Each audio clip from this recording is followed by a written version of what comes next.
So let's introduce today's guest. Yes, let's. Okay. I've been trying to get this guest for a long time, so I'm super excited. Well, I hope you have a lot of questions. I do. Good.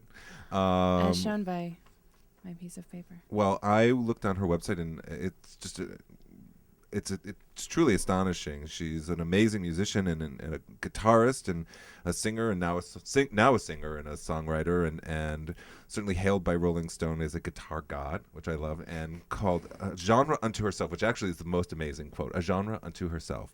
Let's say hello to Kaki King. Hello. Hi. So tell us a little bit about your music. What does Rolling Stone mean when they say that you're a genre unto yourself?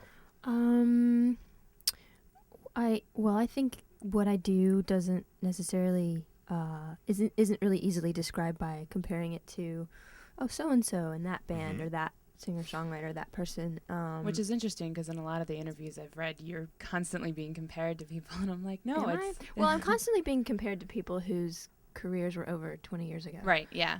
Which is a man by the name of Michael Hedges, who's no longer with us. But Preston Reed, who's lives in Scotland, and people who aren't exactly my peers, right? In a age group mainly, and also in just the fact that their music was popular kind of a longer time ago. But then again, no, it's really flattering. I don't know that it's true. I think that there are so many artists that are genres unto themselves, and but I think what I've tried to do is always have a unique voice on the guitar, and I don't know.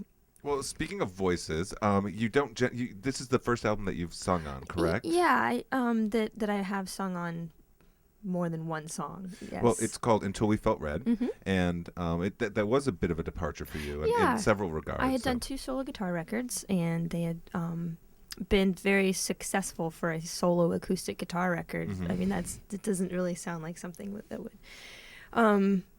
send your career to the top, but I was doing really well, but then I had such a love for pop music and such a love for post rock and all of these things that I hadn't been able to do in the records before, and I decided to sing a little and play some lap steel and have some drums and some different sounds and break away from the solo acoustic vibe for just for a record. And was there something in particular that made you say, hey, I'm going to do this now?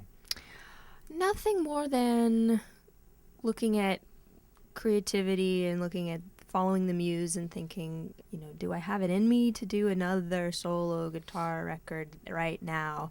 And is that what I want? And so I just wasn't really feeling that on a creative level, having done 2 records and toured and promoted and toured so much behind that. And I really wanted a break, and I wanted to push my musical envelope and see what I could come up with. And when you were talking about the muse and the inspiration, it's like, where does that come from? I mean, do you sit in a room by yourself and stare at your guitar, or light a candle, or pray to God? I mean, that must be, I ask writers a similar question. Yeah. It's like, the sort of the proverbial blank sheet of a... no one ever has a real solid answer.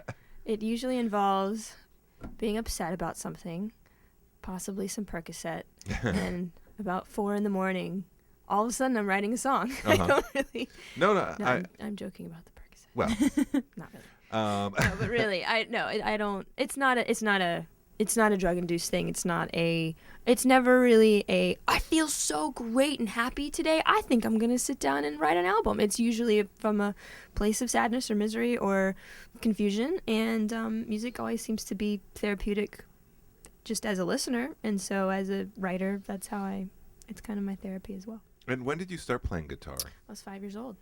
And were you given a guitar here? Merry Christmas! Here's a guitar. I wish I had more memories of that age. I just remember going to classical guitar lessons with this woman in Atlanta, Georgia, and not liking it and not being very good at it, and wanting to not have to do it. But it was good that I always knew how to play guitar once I stopped taking the lessons.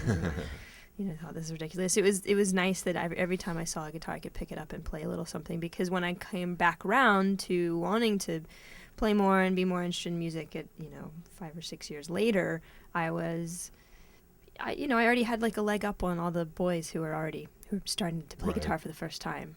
I thought, well, I already know what I'm doing. This is great. They all love me.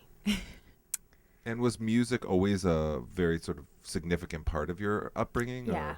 My dad would come home, and the minute he'd step in the door, he'd put the record player on. He'd put on tapes. This is, I mean, I'm early childhood, so CDs were starting to happen in around 1983 or 84. And, but yeah, it was just constant music in the house, and all day on the weekends. And that's how my dad was too. Yeah. And what kind of music? Oh, it was everything. It was anything from the I almost answered the Clash to question. Van Morrison. I was like, oh, well, it was the Eagles and it was Creedence. Yeah, what did you like? And Bill Evans, piano jazz, and Bach, and everything. He's a total. He has a very eclectic taste. So would you say that you got your musical influence from your dad? Oh yeah, I would say that I got my passion for it, my love for it, my understanding of it, my early education in it, all from my dad.